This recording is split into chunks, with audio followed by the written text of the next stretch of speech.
Ang Kalupi. Ito ay isang maikling kwento na isinulat ni Benjamin Pascual. Siya ay nagsimulang magsulat noong 1950s, kaya ang kwentong ito ay itinala sa kasalukuyang panahon o contemporary period. Pero ano nga ba ang kalupi? Ang kalupi ay mas kilala sa tawag na pitaka o wallet. Ang kwentong ito ay umiikot sa nawawalang kalupi ng isang pangkaraniwang ina na si Aling Marta at sa gusgusing bata na si Andres Reyes na kanyang pinagkamalan na magnanakaw. Mapapakita dito ang pamimintang ni Aling Marta na ikakapahamak ng buhay ni Andres. Ito ay may tema na sumasalamin sa katotohanan ng ating mapanghusgang lipunan dahil lamang sa panlabas na anyo at estado ng isang tao. Kaya sa ating paglalakbay sa mundo ng imahinasyon, sama-sama nating subaybayan ang kwento ng panghuhusga, inequality at social justice. Ang Kalupi.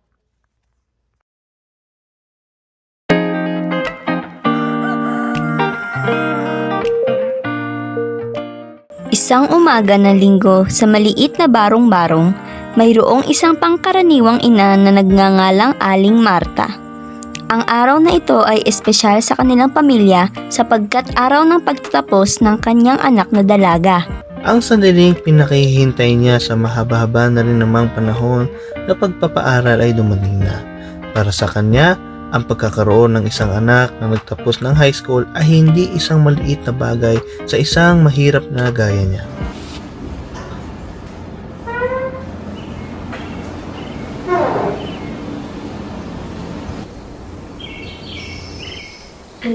Anak, gising na.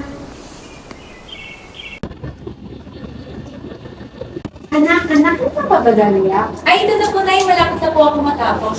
Malapit na magtanghali. Mahaba din ang araw na ito dahil ngayon ang iyong graduation. Opo, Nay. Pwede ba akong bumili ng handa natin ngayong tanghali?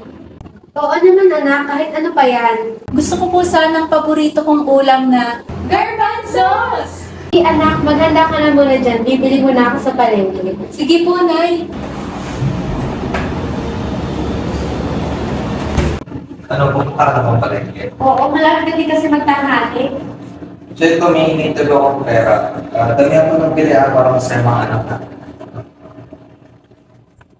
Sige, salamat. Babalik din ako agad. Basta lalabas na ako, bibili mo naman sigarilyo.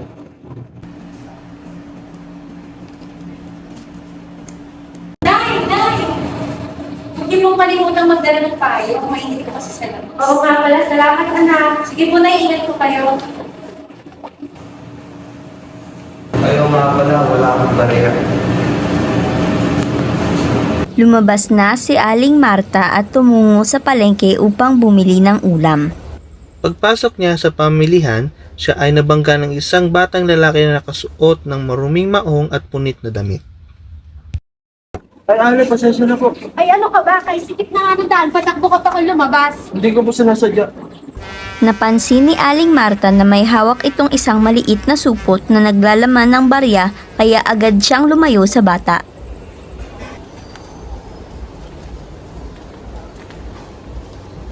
Ang init-init na nga, dumagdag ka pa. Sa susunod naman, mag-ingat ka. Pasensya na, hindi ko po sinasadya. Oh, Marta, nandito na pala sa dito. Maganda yung kalikod, Oh, mamili ka lang din ng mga bibili mo. Ano bang ulam na ngayon? Naku, Godyang, ang araw na to, espesyal sa aming pamilya. Magtatapos kasi ang aking anak.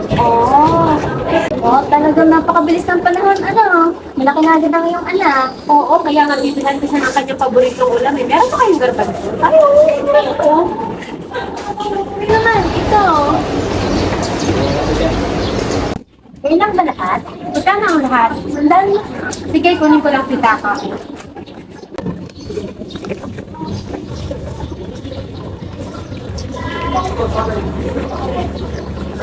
Teka lang, Godyang, wala ang aking pitaka.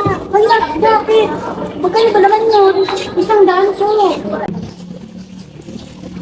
Maya-maya ay parang kidlat na gumuhit sa kanyang alaala ang gusgusing batang kanyang nakabangga. Natanaw niya ang batang nakatayo habang hawak ang pinamili niyang gulay. Nakita rin kitang bata ka. Ikaw kumuha ng pitaka ko. Huwag ka na magsinungaling. Ano ang pitaka? Ilabas mo na! Wala ako kinukuha. Ano nangyari dito? Sakto itong batang to kinuha ang pitaka ko. Bata-bata mo pa, magnanakaw ka na? Anong pangalan mo? Andres Reza. Saan nakatira? Dala sa Palwa Kanto. Sigurado ba kayo na siya ang kumuha ng pitaka? Siya yun, wala nang iba. Saan mo tinagawang binukot mo sa akin? Wala akong kinuha sa kanya. Hindi ka magsasabi ng totoo. Dadaling kita dito at ipapakawagan ka. Kahit kapapan niyo po, wala po kayo makukuha sa akin. Sabi ka na ng totoo. Kinapkapan ng pulis si Andres at walang nahanap na pitaka o perang nagkakahalagang 100. Ako, Alec, hindi natin na madadala sa presinto hanggat wala tayong ebidensya. Kailangan meron tayong may harap na ebidensya para katunayan na siya ang gumawa ng hindi. Paano kung hindi siya? Lintik ka. Magnanakaw ka na nga, sinungaling ka pa. Ay nako, kung hindi ka lang sana nagsisinungaling, tapos na sana to. Hoy bata, bumalik ka dito!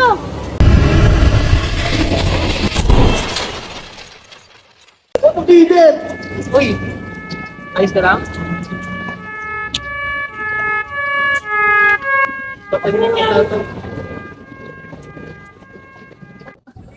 Naalala niya ang kanyang anak na gagraduate. Nangutang na lamang siya kay Aling Godyang para maiuwi na ang ulam na kanina pa hinihintay ng kanyang mag-ama. Nay, saan po kayo kumuha ng tigang-pili ng ulam?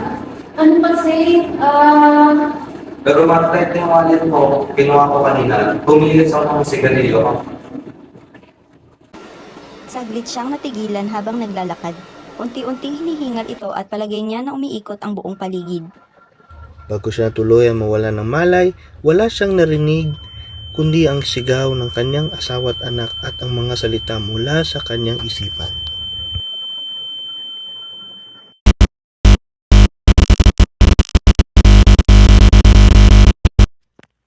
Inilarawan sa kwentong ito kung paano husgahan ni Aling Marta si Andres Reyes base sa kanyang itsura at antas ng pamumuhay. Dahil sa kanyang pamimintang, napunta sa kapahamakan ang buhay ng bata. Sa huli, makikita natin na ang kanyang kalupi ay naiwan lamang sa kanyang tahanan at hindi kinuha ni Andres. Ang layunin ng may akda ay maipakita ang realidad at mamulat ang mga tao tungkol sa mga pangyayari sa lipunan at sa mundong ating ginagalawan, ang kawalan ng hustisya at epekto ng mapanghusgang isipan ng tao. Ipinakita sa angkalupi ang isyu ng kahirapan ang naging dahilan ng kawalan ng boses at balakid sa hindi pagkamit ng hustisya. Ang kwentong ito ay maikliman ngunit maraming mapupulot na aral. Huwag tayo manghusga ng tao sa panlabas lamang nitong anyo. Karagdagan pa dito, iwasan natin mambintang kapag walang sapat na batayan o ebidensya. Lahat tayo ay may karapatang maging malaya at karapatang makamtan ang hustisya sa buhay.